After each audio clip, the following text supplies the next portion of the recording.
on my subreddit. So make something, put it on the subreddit. Donate with a link, whatever it is. What's up guys, Phi here.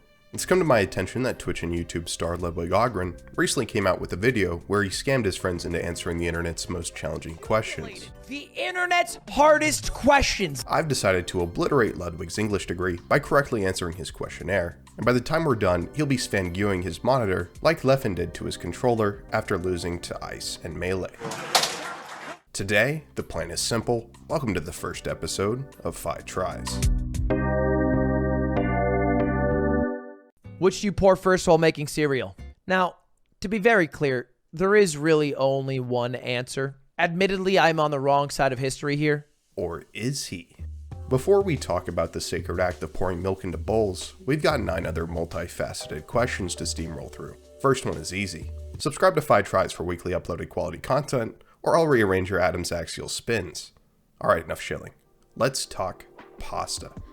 If you stack 2 lasagnas on top of each other, how many lasagnas do you have? To start, what is a lasagna exactly? Searching on Merriam-Webster for 4 seconds reveals that a lasagna is simply an arrangement of flat noodles, sauce, cheese, vegetables, and meat.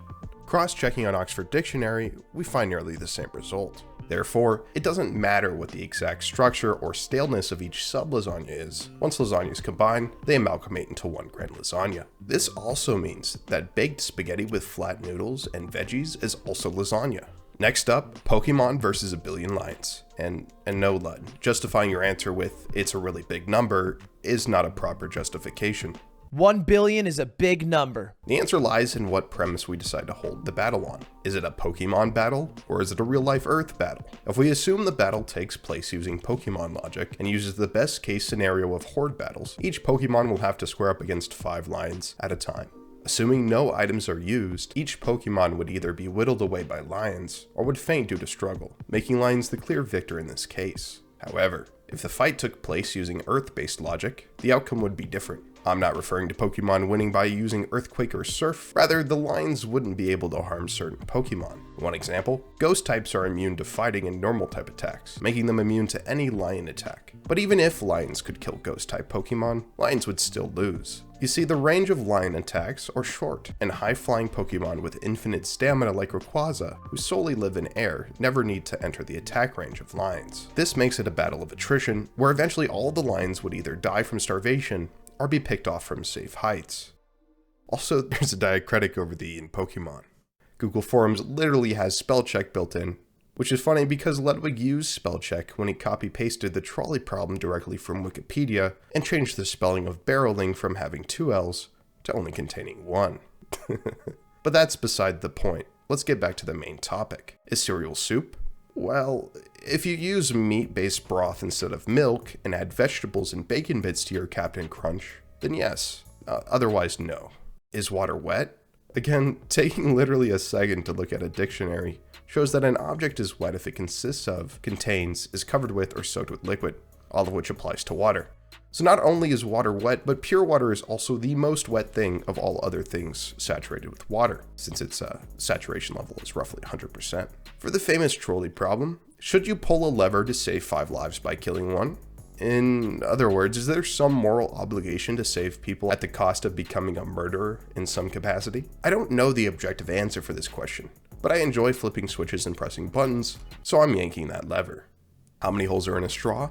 If you watch Vsauce's How Many Holes Does a Human Have, you learn about topology and the difference between through holes and blind holes. Short answer, a straw contains 1 macro cylindrical through hole, perfect for sucking up a variety of liquids. Cats or dogs? Looking into a 2014 research paper, I discovered that cat people tend to express higher openness and neuroticism, while dog people are aligned towards extroversion and agreeableness. Essentially, this means more outgoing, friendly, and energetic people gravitate towards dogs, while more open, intelligent, and sensitive people tend to gravitate towards cats. Take that with a grain of salt. People are way more complex than 5 personality traits, but if you would like to learn more, I've linked a video from Practical Psychology down below in the description, along with the research paper I used as reference.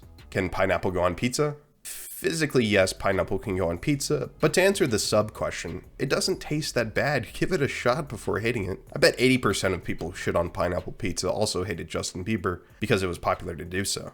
And thus we face off against the linchpin, the coup de grace. Do we pour milk or cereal first? This is an embarrassing admission that I do pour the milk first. If we base it off other Twitch stars, 1 out of 17 people, 5.8%, disagree to pouring milk first. But what if I told you Ludwig? What if I told you Ludwig isn't on the wrong side of history? Let's break down what's going on here. Have you considered why most people pour cereal first? Here you can see some of the first cereal ads put out in the 50s. Notice how they pour the milk after the cereal. They're doing this in part because they want the sole focus of the ad to be on the product they're selling, not on any of the set pieces, including milk. People who watched the ads emulated the action of pouring milk second, and thus a traditional behavior was established. Tradition! Our monkey brains are not highly adapted to seek out change for things that already go well. For example, people often have a dedicated chair or spot for eating, even though there are several other chairs that are just as comfortable and available. The reason why you probably pour cereal first is because you learned from your parents verbally, or visually saw them pour milk second when you were young.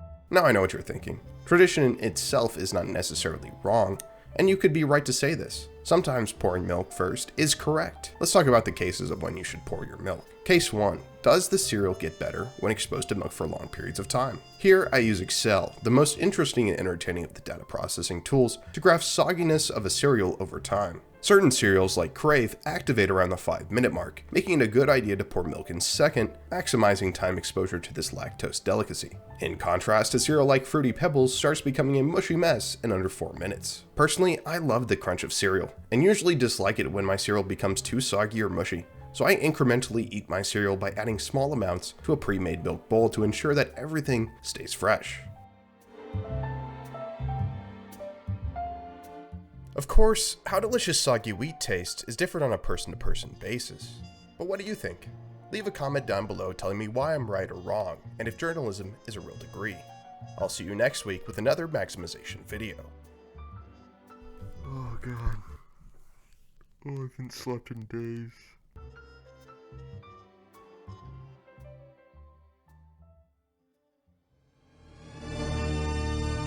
Quit. Fucking quit.